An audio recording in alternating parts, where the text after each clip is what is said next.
Hello, good afternoon, good morning, might be afternoon as I'm sorry, I've got just a bit behind getting these published at midnight. So this is the 10th of February. My name's Kevin.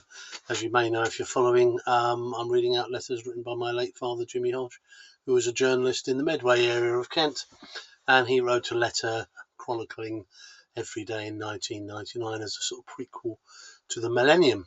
Today, uh, slightly touchy subject, I suppose. Mental health. First one was a Mr. I won't use his name because he may still be around, but Mr. XXX, who was a farm manager, um, sort of left his family for 6 months. Literally went out the door and came back 6 months later because of the pressure of the job.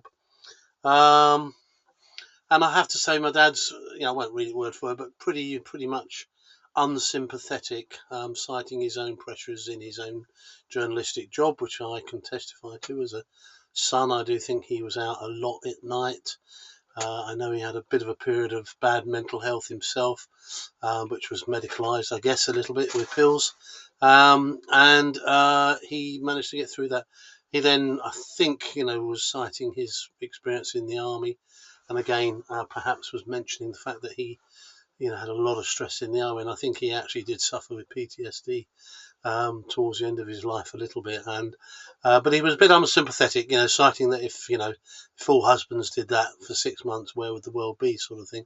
I think 25 years on, we've probably sort of gone a bit the other way, I suppose, and that now I think someone like that would be a bit more helped, understood the flight or flee type of response, and that was the flee response. Can happen, it's not unknown for people just literally to pack up bags and go, isn't it? So I hope we've become a little bit more enlightened, and in fact I hope sincerely that people are more sympathetic to mental health issues now, except sadly there are still occasions when there is a sad case of a head teacher who took her own life, cited by an Ofsted inspection. But I have my doubts about that, having done them myself for many years. And while they were no doubt stressful for those involved, I don't recall anyone coming near to that, but who knows? But in that situation, brothers, sisters, family, chair of governors, local advisors, colleagues are never held to account in that situation, and it all pointed to an external source. But no doubt mental health issues are a sad thing. So if you feel you've got any, do please seek some help. What else did he say? Crime was costing the UK 50 billion a year. Police, courts, prisons, and so on and so on. And he said it was more than we spend on education and health at that time. I don't know if that's true. 14% decline in crime, but actually 20% of people think it's gone up. So perception being more powerful than fact, people had a greater fear of crime, although actual crime has gone down. Now, I have to say, Jimmy, on a personal note, I was one of those lads who wanted a bike desperately, push bike desperately in my early sort of life, I suppose I was 9, 10, 11, 12, something like that. Friends of mine were getting the new Raleigh chopper, and I'm afraid my dad just wouldn't let me have one.